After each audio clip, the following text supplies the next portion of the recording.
All right, what's going on, guys? Welcome back to another breakdown. Here we go again. We got a BB passage here. This is passage number 10.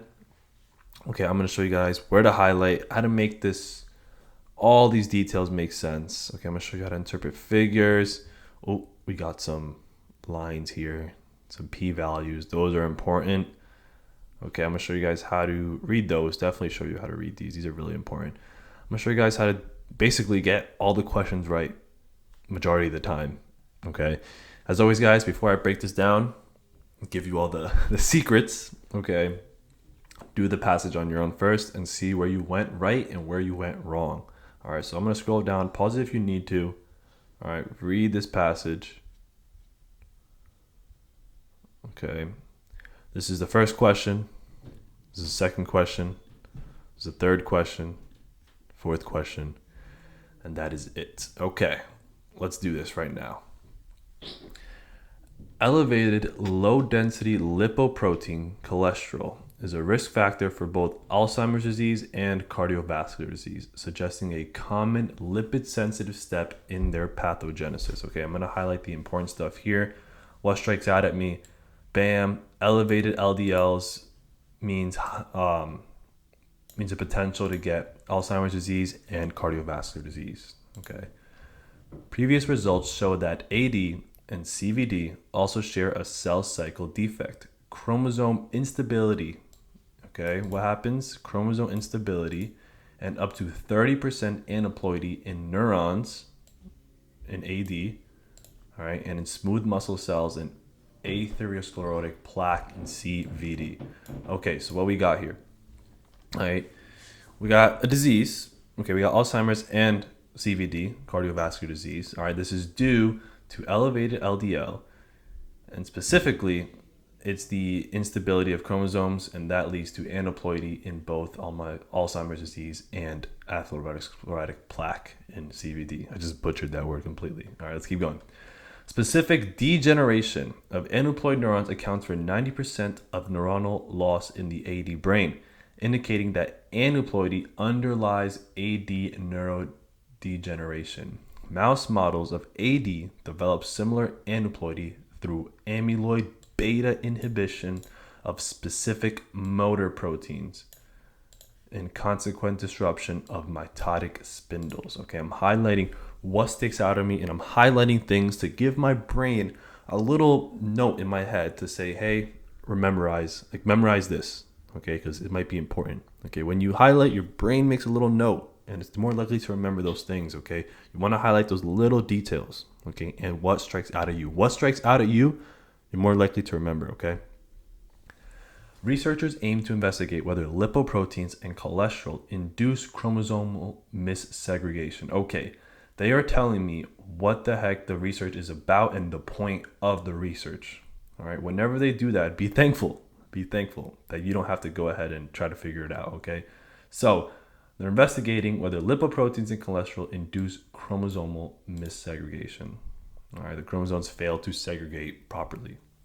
First, metaphase chromosome analysis and fluorescence in situ DNA hybridization were used to determine the level of trisomy 16 in the spleen cells of mice fed a high cholesterol diet relative to mice fed regular chow. Okay, and the results are shown in figure 1.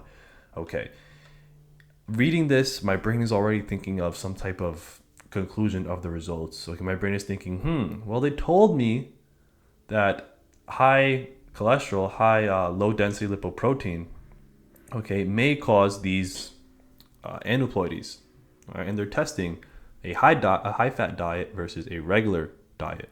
Okay, and my brain's already thinking, not even look at the research yet. I'm thinking maybe, okay, it's most likely that the high cholesterol diet will give a more percentage of trisomy 16 than a regular chow diet. Okay, so my brain is already making, these hypotheses on what the results are going to show. So I'm not going to go ahead and look at this figure, not yet. Only when the question asks for it, I look at this figure. Okay, I'm showing you guys the mindset behind analyzing these passages and how to make them make sense. Okay, You could read the caption though. So, percent of splenic cells demonstrating trisomy 16 in mice fed regular chow or a high cholesterol diet. Again, I believe that the high cholesterol diet will have more trisomy 16. Then, to establish that lipoproteins and cholesterol were directly responsible for the aneuploidy observed in cholesterol-fed mice, researchers analyzed the chromosomes of human telomerase reverse transcriptase. Okay, they are identifying they're analyzing the chromosome of the reverse transcriptase. Okay, cells in culture after exposure to various lipids. Okay. Actively growing HTRET cells treated with 20 micrograms per milliliter of LDL, oxidized LDL, OXLDL, or high density lipoprotein for 48 hours, then arrested in metaphase and stained to reveal levels of trisomies 12 and 21. Okay, and this is their results. We keep going. We don't analyze this yet. Finally, researchers tested the effect of ethanol. Okay, what does ethanol do? On levels of trisomy 21 and OXLDL, LDL, and HDL treated HTERT cells. Okay, here they're wondering what ethanol does. Does it increase or decrease the trisomy 21? Okay, here they are looking at the percent of trisomy on these oxidized LDLs, HDLs, basically looking at to see if the aneuploidy was directly caused from the lipoproteins and cholesterol. Okay. And here they're saying, hey, high fat diet or regular diet is more likely to cause trisomy 16. All right. Easy passage. We got some details there, but don't be scared of these passages, guys. All right. These passages can be a little complex. I'll admit a little bit. They can throw some words at you, and they probably don't speak correct English. Okay. I'm sure they can make it a lot easier to understand. They don't have to speak sometimes like all scientific and stuff. Okay. But that's what they're testing here. Okay. So the passages are okay. The questions, they're the easy part. The passage is the little complex part. The questions are easy. So let's go to the question. In cells with elevated low-density lipoproteins, ethanol has been shown to act directly on these lipoprotein molecules in a way that decreases their trisomy-inducing effects. Cool. So ethanol decreases their trisomy effects. On the basis of this information, compared with untreated HTRT cells, HTERT cells incubated with ethanol alone would most likely what? Okay, well, let's see. Let's just go back here just to look at this, okay? If we have LDL up here and we treat it with ethanol, that's ETOH, that's ethanol, we have a decrease in trisomy 21. Cool. All right, cool. If we treat it with the ethanol, this level is pretty similar to all the other levels. All right, where's HTRT? HTRT is over here. So the LDL plus the ethanol is equal to the amount of HTRT. It's relatively the same. Okay, if you look at the error bars, it's relatively the same here. Okay. So let's see. Have a higher probability of displaying trisomy 21. No. Okay, the ethanol decreases their trisomy-inducing effects. Why would it increase this probability of trisomy? It literally told us right here. Decreases trisomy-inducing effects. Therefore, this is wrong. B. Have a lower probability of displaying trisomy 21. Well, that's what ethanol did. It lowered the probability of trisomy 21. Okay, this looks right so far. Have a similar probability of displaying trisomy 21. Oof. Okay. Wow. All right. Wow, that's good. So they gave us two answers here. Okay, let's see what the last one is. Have a higher probability of displaying trisomy 21 than HTRT cells incubated with HDL and ethanol. Again, there's no higher probability. It's either going to be similar or it's going to be lower. So how do we decide? Okay. Well, ethanol inhibits the lipoproteins. Okay. That's what decreases their trisomy-inducing effects. If I say that ethanol will lower the probability of displaying trisomy 21 on an untreated HTRT cell, I'm making a incorrect conclusion. Okay, I'm making a false conclusion there because ethanol doesn't act on just the HTRT cell. Ethanol acts directly and specifically on those lipoprotein molecules. Okay, also, you can just see that it's pretty similar. Okay, when we have ethanol, it's here, it's pretty similar to HTRT. Okay, tricky question. I hope you guys didn't fall for that trap. Okay, just because it lowered from LDL, when we added ethanol, LDL was lowered. Just because of that doesn't mean for a fact, and that's like for an absolute fact, that doesn't mean that ethanol will lower HTRT cells, the trisomy 21 and HTRT. Okay? Therefore, the answer for this one is similar. Okay, don't fall for that trap. Have confidence in yourself. All right, I recognize a trap there. That's what you have to do. Paragraph 1 mentions that aneuploidy in Alzheimer's disease may result from disruption of the mitotic spindle. This apparatus is composed of what structures? Okay, mitotic spindle, that's microtubules. This is something that you just have to know. Okay, microfilaments, that involves in muscle contraction. Intermediate filaments, that's definitely not it. Okay, microtubules, this is it. Myosin filaments, again, this is involved in muscle contraction. Okay, this is just some content review. I hope you guys got this one right. High levels of LDL and OXLDL increase the proportion of cholesterol in cell membranes.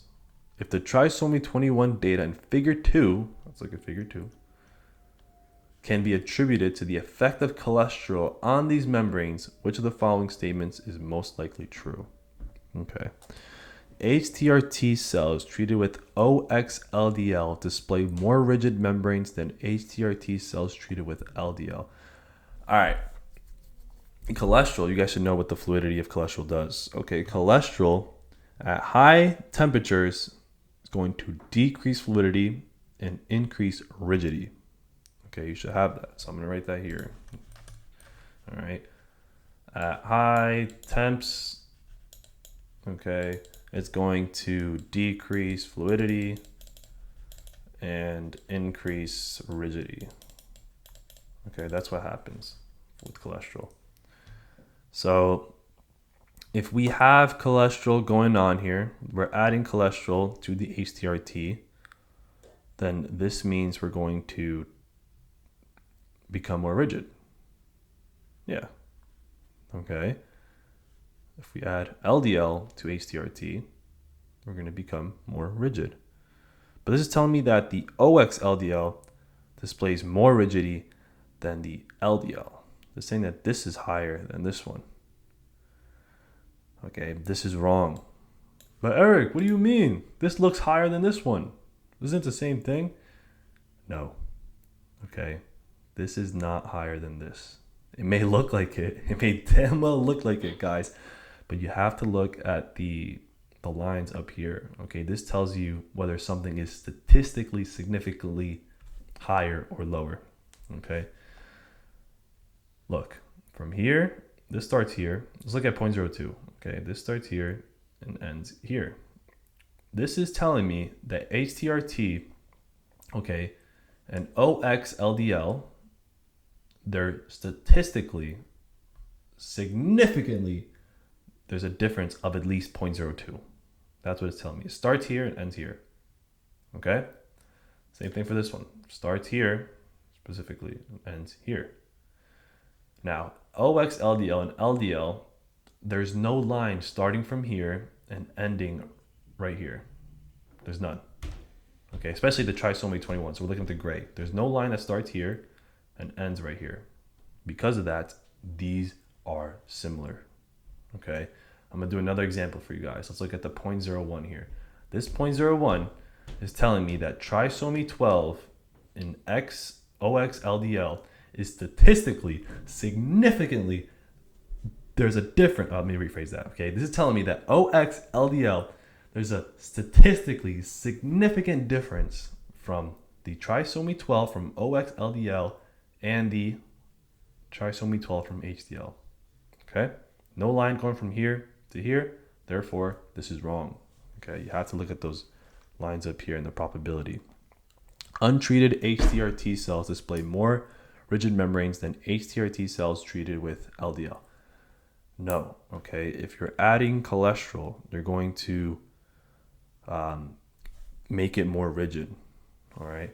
But Eric, what about at high and low temperatures? I mean, you can assume physiological temperatures unless they tell you that, there was a cold temperature or there was a high temperature placed. All right. And physiological temperatures, that works in the way of high temperatures. Okay. So at physiological temperatures, cholesterol will decrease fluidity and increase rigidity. At high temperatures, cholesterol is going to decrease fluidity, increase rigidity. At low temperatures, cholesterol is going to increase fluidity and decrease rigidity.